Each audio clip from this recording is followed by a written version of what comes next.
I don't want to stick to one sort of style. I want to try and have a go at making as many different things as I can. And I've been very lucky that my mum and dad have showed me loads of different ways to make different things. Hi, welcome to today's Ask Austin. Today I'm speaking to Natalie Hancock from Natalie Hancock Pottery. Hi Natalie, how are you today? Hi, I'm fine, thank you. Excellent. Do you want to tell us a little bit about what you do? Yeah, sure. So my main job is antique ceramic repairs. And from that, I started developing my own ceramics. So at the moment, it is all part-time, but the part-time hours have been building up. So you could probably safely say doing 35 hours a week is probably a full-time job, really. But I still class myself as part-time. So how did you get into pottery? Obviously, you mentioned about the antiques. I guess, has it been a natural progression from that? Yeah, I've always been involved with pottery and antiques from a very, very early age, from probably about the age of 5. My dad, because it was his business, well, it is his business, he used to take me and my little sister down to all the antique fairs in London and all the big antique fairs.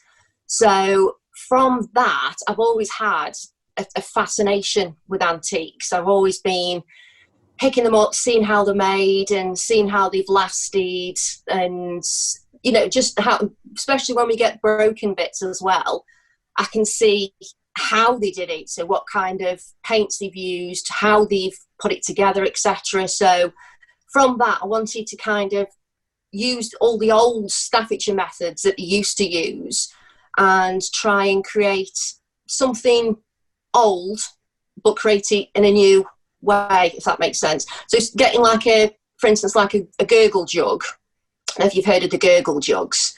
They're like a fish-shaped vase, and when you pour water out of them, they make a big glug noise like that. So they started calling them gurgle jugs. So back in I think it was the 50s and probably earlier than that, they were really, really famous, and everyone all over the UK started making them, and Staffordshire made them as well. So, and then they just disappeared, and I thought they're just too pretty to go away. So I got one, remade it, but I put modern designs on it. So like trying to like bring it back. So I do that with quite a lot of my things, like get ceramic baubles, use old patterns, but give them a bit of a modern feeling to them. So it's not pushing away from the antique world, still kind of dragging it back in. I think that's probably the best way to describe it. Like, I'm not ready to give up yet on like some of the old designs. I still think they should have a major relevance in people's houses. Excellent. So are there other types of products that you create as well, and what do you like making the most? What's your favourite kind of thing to make? I try and have a go at making as many different things as I can. I don't want to stick to one sort of style. I want to try and have a go at making as many different things as I can. And I've been very lucky that my mum and dad have showed me loads of different ways to make different things. I think I'd have to say the gurgle jug is my favourite at the moment, and the Christmas baubles that I make as well, because I can kind of let my mind go a bit crazy on them and do like all sorts. So I'd probably say those two are my favourites. This episode of Ask Austin is presented in conjunction with Artisanry Co, a marketplace and community for artisans, crafters and artists, taking care of the business side of the creative process. To find out more, go to www.artisanryco.co.uk. So where do you get your ideas and your inspiration from?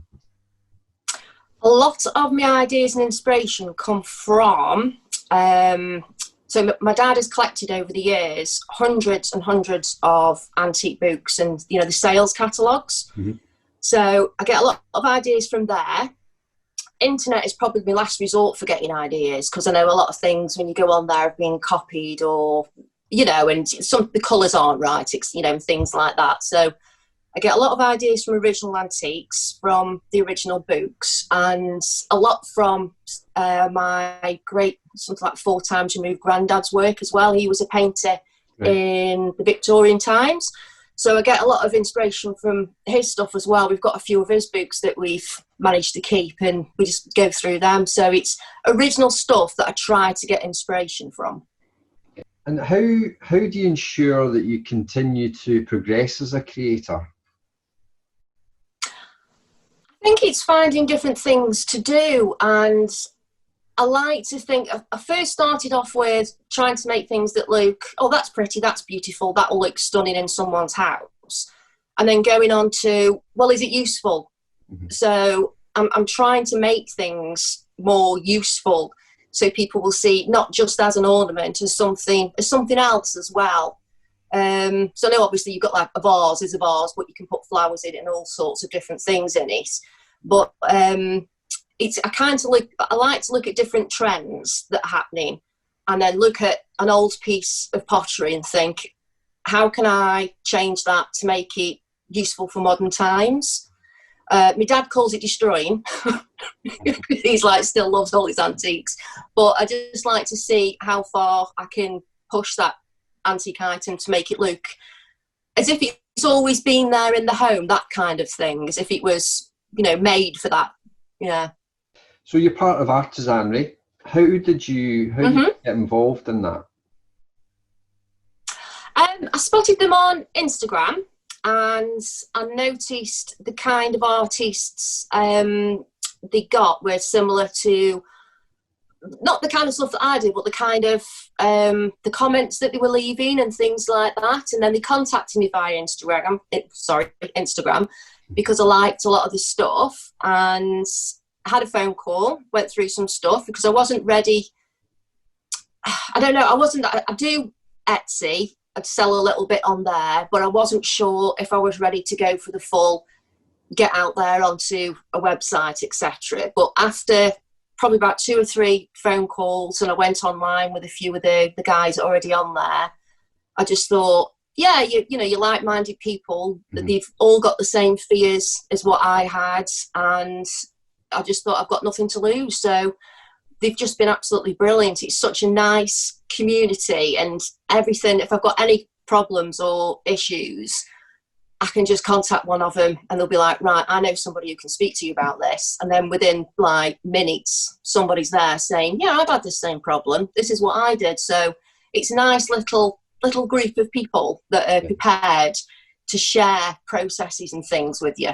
Yeah, I mean, that's what I've found with the guys that I've worked with. I've spoken to quite a few of them. I've attended some of the virtual coffee mornings and things like that.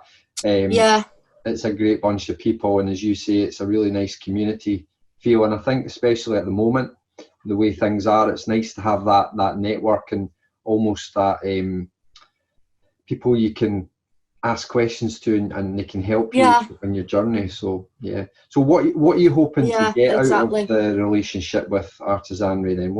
How do you think that'll go? I think it's the main thing is to give me a bit more confidence, I think, in selling, and how I've been putting things together as well. As crazy as it sounds, I didn't realise how difficult it was selling on the internet until I began to start selling on the internet. Like the photographs that I thought were going to come out pretty in my head, and I put them on the internet, and I was like, oh, that looks like a child has taken photos. So they've been, it's getting all this wonderful free information with no, I don't know what the phrase is, like there's no hidden context with them or anything like that. Do you know what I mean? It's that. So yeah, I think it's just the confidence. And then what I want to do, as soon as I'm like all working and fine on the website, I want to be able to go out there and like say to other people, no, this is how they help me, and this is how we can help you. And just say, not everyone's got a hidden agenda. Yeah.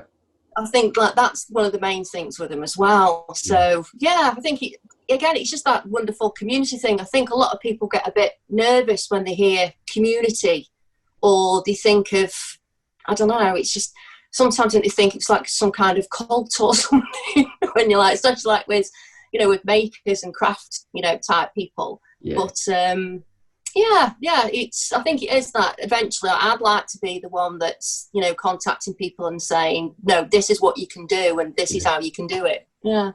Yeah, definitely. I've just noticed the dog behind you. Yeah, Brilliant. Looks dead cozy. He's like this 17 hours a day. We just call him the giant house cat. He's a big bassett. Oh, lovely. Awesome. So how, if people want to follow you, how can they find you? I'm on Etsy under NH Pottery and Instagram as well under NH Pottery 01. They're the only two selling platforms at the moment that I'm comfortable with, but it's doing okay. Excellent. Watch this space. Fantastic. Yeah. Well, listen, Natalie, thanks very much for your time, and we'll speak again soon. Thank you. Yeah, thank you.